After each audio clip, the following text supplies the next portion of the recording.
गीत संगीत सुनने के लिए हमारे चैनल MS प्रोडक्शन को सब्सक्राइब करें एवं बेल आइकॉन पे क्लिक करें।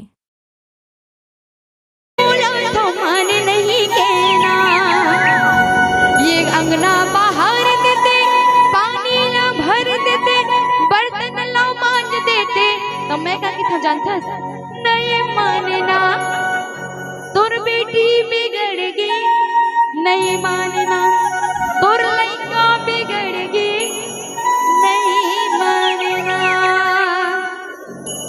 तो ये अभी हम यहाँ नहीं कहा था, हम सही बता दो, अपन खैरागढ़ चल कहा था। यहाँ का हम कहीं पे नहीं करे, इहो मन इसने करते का, इसने करते। नोनी मन नहीं कहा, दाई मन हाव कहा, नोनी मन नहीं कहा तो दाई मन हाव कहा। तो चलो ऐसा नहीं करना चाहिए, माता पिता के बात मान लेना चाहिए, जब माता पिता के बात मानते ओकर जीवन बनते। आओ सुंदर भजन करते हैं, अगर पश्चात करने की ओर लेके चलो। बोली सियावर रामचंद्र की, मन नहीं माने, देख बीन तोड़ा,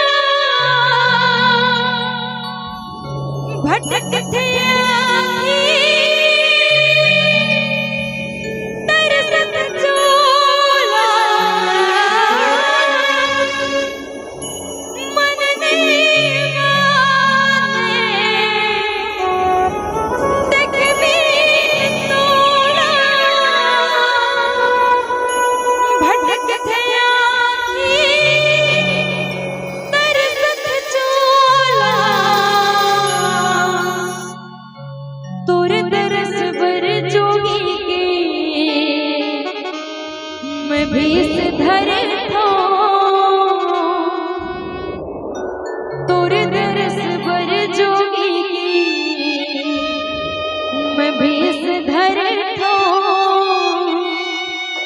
राम राम